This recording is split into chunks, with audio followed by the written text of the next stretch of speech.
आपको अपने चैनल कैडी प्लस में मैं शिवम राठौड़ आज आपको ट्रायंगल त्रिभुज का एक्सरसाइज 6.1 को डिस्कस करूंगा। तो आप लोग ने एक्सरसाइज 6 का इंट्रोडक्शन अच्छे से समझा होगा। तो चलिए सेशन को स्टार्ट करते हैं।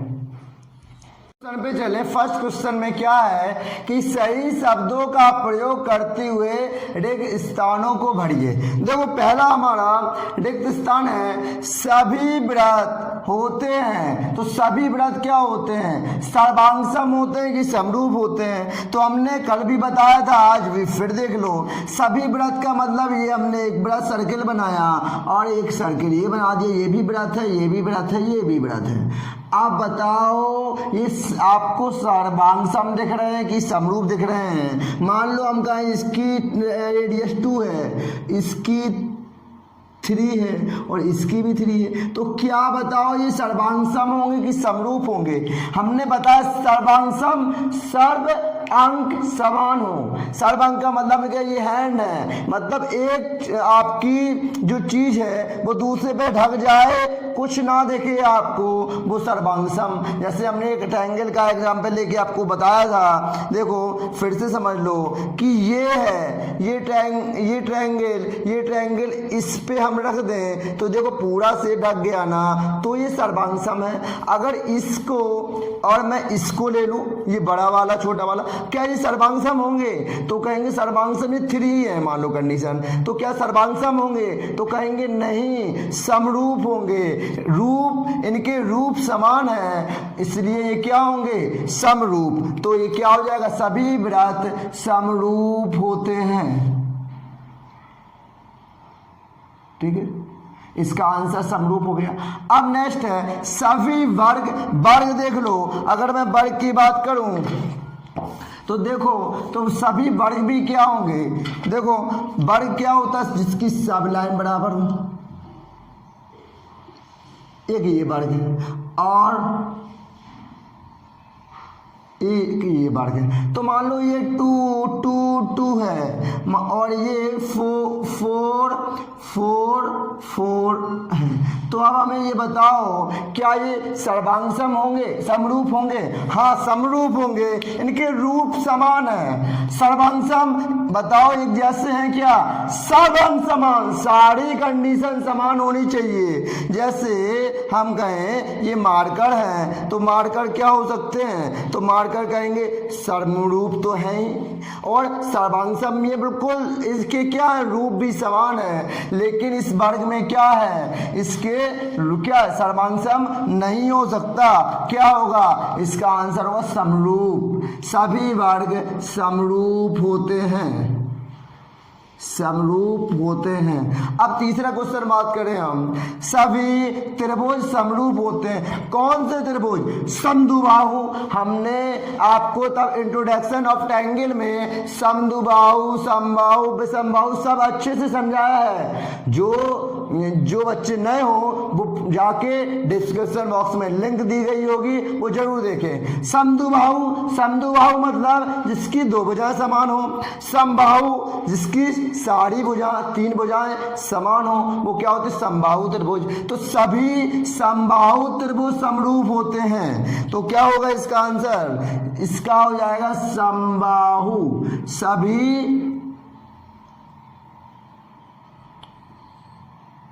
समबाहु त्रिभुज समरूप होते हैं। अब चौथे पे हम चले तो फोर्थ क्वेश्चन है हमारा कि भुजाओं की संख्या वाले 2 बहुभुज समरूप हैं। अगर भुजाएं हैं, मतलब अगर 4 भुजाएं हैं तो चतुर्भुज है, 5 भुजाएं हैं तो पंचभुज है। भुजाओं की संख्या वाले 2 बहुभुज समरूप है। 3 है तो चतुर्भुज है। यदि फर्स्ट कंडीशन उनके संगत भुजाएं हों, यदि उनकी संगत भुजाएं, यहाँ डैश करना था, यदि उनकी, यहाँ ऐसा है, उनकी संगत, यहाँ उनकी संगत भुजाएं क्या हो? संगत भुजाएं अब सही है बेटा, यहाँ आपको फिलर करना है। यहाँ यदि उनकी संगत भुजाएं बराबर हो तथा उनकी संगत भुजाएं समानुपाती हो, ये कंडीशन होती है। मैंने आपको इंट्रोडक्शन वीडियो में बताया है कि कैसे होती है। यहाँ एक बार फिर समझ लो, यदि उनकी संगत भुजाएं बराबर हो तथा उनकी संगत भुजाएं समानुपाती हो, क्या हो, समानुपाती हो, तब वो क्या होते हैं, समरूप होते हैं। सेकंड क्वेश्चन पे चले, क्या है, निम्नलिखित युग्मों के दो भिन्न भिन्न उदाहरण दीजिए। एग्जाम्पल लेना है। फर्स्ट कंडीशन हमारा समरूप आकृतियां। तो समरूप आकृतियां क्या है, हम कहें एग्जाम्पल दे सकते हैं कि एक वृत्त जिसकी त्रिज्या, एक वृत्त जिसकी त्रिज्या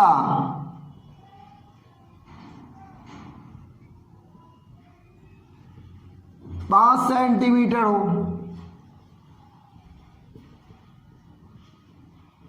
ठीक, तथा दूसरा वृत्त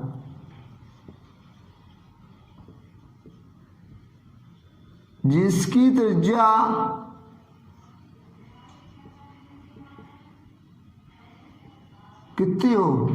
10 सेंटीमीटर हो, तो ये क्या होंगे, समरूप होंगे। देखो मैं समझाऊं आपको।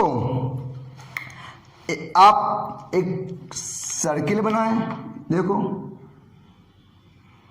मान लो ये सपोज ये रेडियस 5 की है और एक सर्किल ये बना दें, ठीक, और ये रेडियस क्या है, 10 की है, ठीक। अगर ये रेडियस 10 की है तो ये आपस में क्या है, समरूप है। दो एग्जाम्पल देने थे, हम लिख देंगे। एक वृत्त जिसकी त्रिज्या 5 सेंटीमीटर हो तथा दूसरा वृत्त जिसकी त्रिज्या 10 सेंटीमीटर हो। अब सेकंड क्वेश्चन पे चलें। ऐसी आकृतियां जो समरूप नहीं हो तो हम क्या कहेंगे, तो हम कहेंगे एक वृत्त जिसकी भुजा, देखो यहां से एक वर्ग जिसकी, एक वर्ग जिसकी भुजा 2 सेंटीमीटर हो तथा दूसरा वर्ग जिसकी भुजा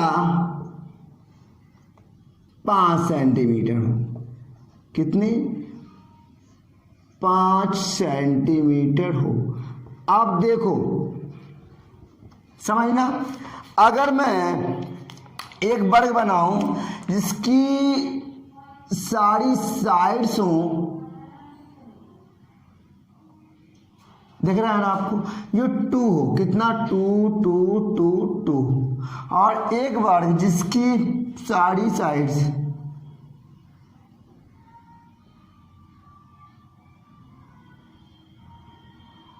5, क्या हो, 5।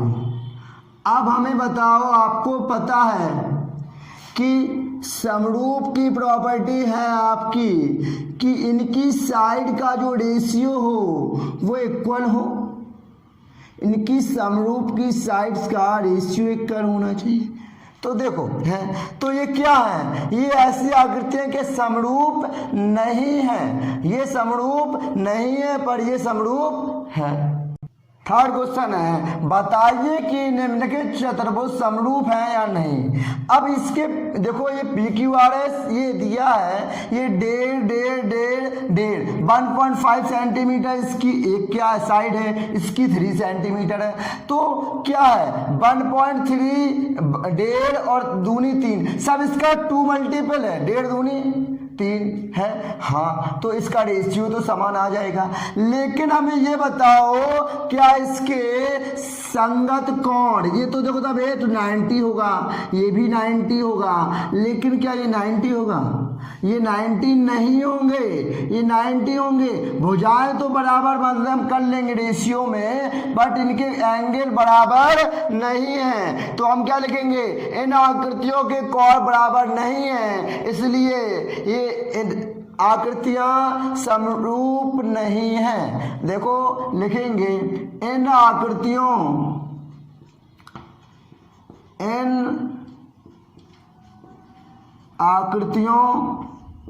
के संगत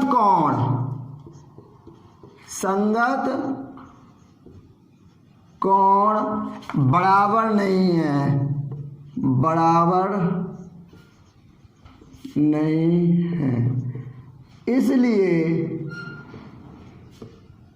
ठीक है, इसलिए आकृतियां समरूप नहीं हैं, इसलिए आकृतियां समरूप नहीं हैं।